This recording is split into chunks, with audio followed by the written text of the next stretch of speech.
Welcome to Manage to Engage, the podcast from clearandopen.com. Dedicated to the evolution of you, because businesses grow when people do. Serving leaders, managers, and people who will be, helping you reach excellence in your work and achieve your personal goals at the same time.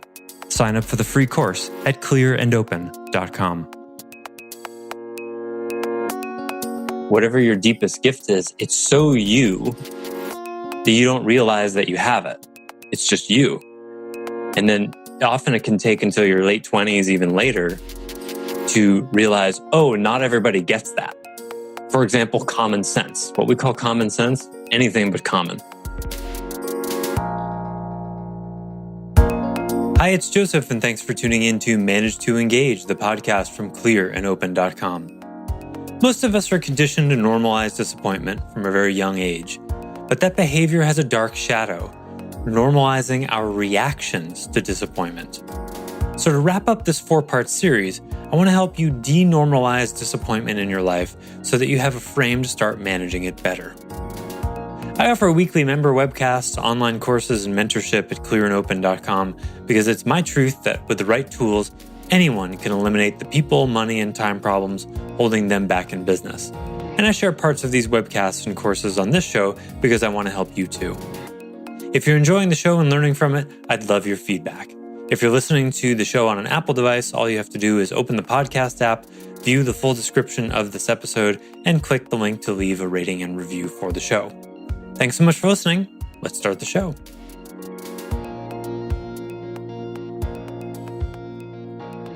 I remember that moment when I said that you guys weren't managers, and I'd say that was probably about 30% too tough. So I'm sorry about that. That was it was accurate. Yes, but one of the things I've learned, there's a really cool, ever talk about the Buddhist principles of right speech? Really cool model. I have, right? Is it true? Is it useful? Is it the right time? And can they hear it? I don't have a problem with, is it true? I do have a problem with, can they hear it? And is it the right time? And is it helpful? More like, is it helpful and can they hear it? Now, everyone will have different problems with different ones of those steps. But, one of my lifelong lessons that goes back, since I was, 10 years old, people have been saying, Joseph, it's not what you said, it's how you said it. Used to make me crazy. Because for whatever reason, I've had a kind of bead on truth that mostly makes people really uncomfortable. I'm drawn to falsehood like a moth to a flame. One of the reasons for that may be because of a near-death experience I had a month before my 3rd birthday, where I have a kind of structural meta where there's just a way that growing up, I never felt like I was in society. I felt like I had one foot outside of it. So I had a kind of structural meta where things never really made any sense to me. And I didn't get that was going on. It probably took me 30 years to start to see that was what was going on. Mostly as a kid, I was an angry, depressed teenager, and then a incredibly opinionated, arrogant, I don't know what the noun is there. I was incredibly opinionated and arrogant in my 20s. And then when I started to see that actually I had a gift and that I could see through bullshit, and because from my perspective, it was just like, well, this is so obvious. Why isn't everyone just operating according to this obvious truth? Because whatever your deepest gift is, and you all have something like this, probably more than one thing like this, whatever your deepest gift is, it's so you that you don't realize that you have it. It's just you. And then often it can take until your late 20s, even later, to realize, oh, not everybody gets that. For example, common sense. What we call common sense, anything but common. Or ability to read relationship dynamics in a room. Some people can do that really easily. Some people are just terrible at it and have no idea there's this whole other world of emotions that's happening in a room.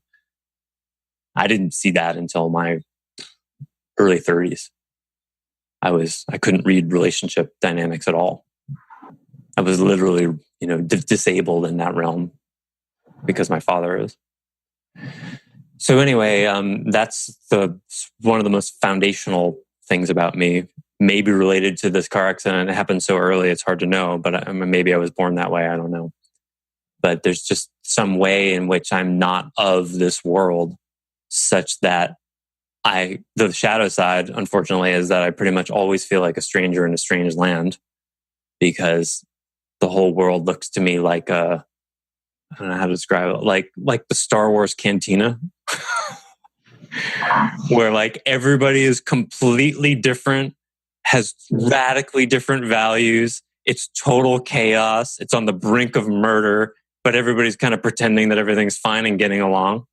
And so there's some part of me that, like, anytime I go into civilization, go to the Walmart or whatever, it's like this, like, whoa, this is crazy. So I'm constantly managing that and trying to set boundaries and dial down my perception and all of that. So everything has a price.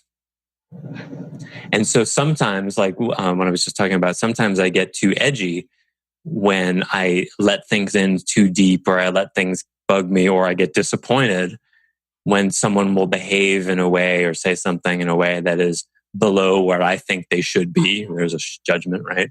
Or below what their capacity is, because I confuse the two. And so there are moments where I go, oh, how interesting. How would you kill my tree? Where I'm proud of how I handle it. And there are other moments, mostly in the past, I don't do it so much anymore, where I would psychologically eviscerate someone and just tear them into a million pieces, coming from the intention of, well, this will wake them up, surely. Turns out it doesn't work. So I gave that up, and I haven't done that in a while. But I still get a little edgy sometimes. It's probably something I'll be working on for a long time. Or not. It could all change tomorrow. But I have to be really careful what I say, because I have a kind of a gift that I did some work on to hone, but it wasn't something that I can take any credit for, because it just was given to me. I see through bullshit. Not necessarily 100% of the time. There's a lot of responsibility that comes with that, because the average person is speaking bullshit like 70 to 99% of the time. So I have to just be patient and translate, oh, what they really mean is this, and oh, what's behind that is this. And it's a lot of work, because people mostly don't speak in truth. And they don't know it. They're doing the best that they can. So that's a little bit about me. Does that help answer? Is that interesting anyway? What kind of tree was it that you had? Avocado.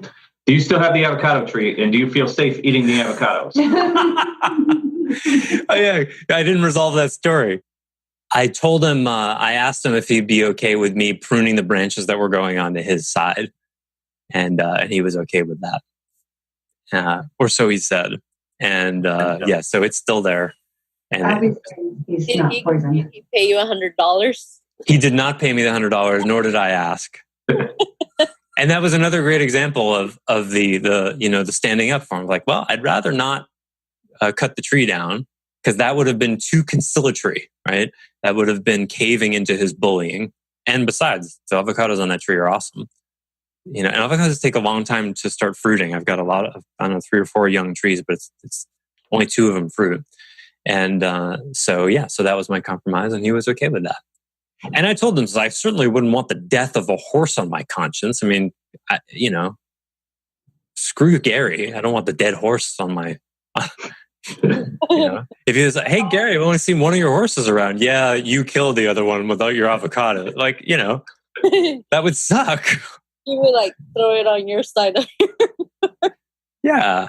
So they're beautiful. And they come right up to my fence, which is, like where I park, about 500 feet from that is where these horses are. So it's like getting to live on a farm. They're beautiful. So it's so cool that you brought that up, Bill. It was really great. You gave me a gift, because someone was telling me a lot about disappointment just about a week ago.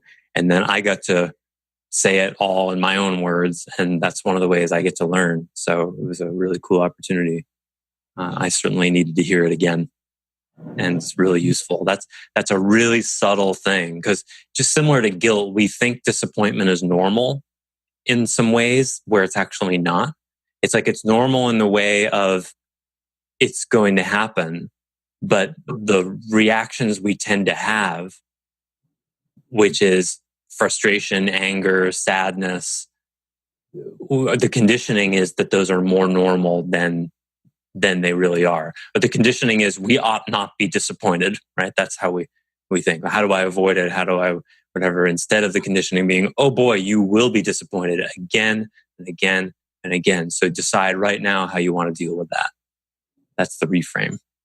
Imagine if your parents pulled you aside when you were 5 years old, maybe. Think about the youngest you'd have to be. And they said, you know what? I'm your mom, I'm your dad, and I've never done this before. And I'm going to make mistakes. I'm going to screw up. I'm going to disappoint you as a mother/father. So let's talk about what should happen when that happens. Because I want you to be able to tell me you're disappointed and you didn't get what you need from me. Can we agree to that? That would radically change the childhood of anybody. Some of you have kids. Give it a try. Let me know what happens. And on that subject, if you're ever disappointed in me, please tell me. I'm more open to it than I've ever been. And I'm always racking my brain to see how I can do better. So until then, and you can do it here, or you can email me, or we can talk for 20 minutes on the phone. Until then, I'll talk to you guys next time. Aloha!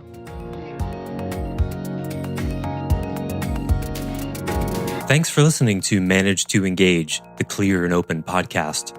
Join us next week when you'll be a little bit closer to who you're destined to be. Until then, know that Clear and Open is dedicated to the evolution of you, because businesses grow when people do.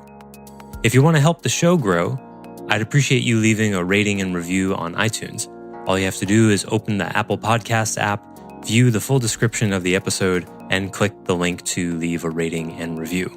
Or you can go to clearandopen.com/review and it will bring you to the right place.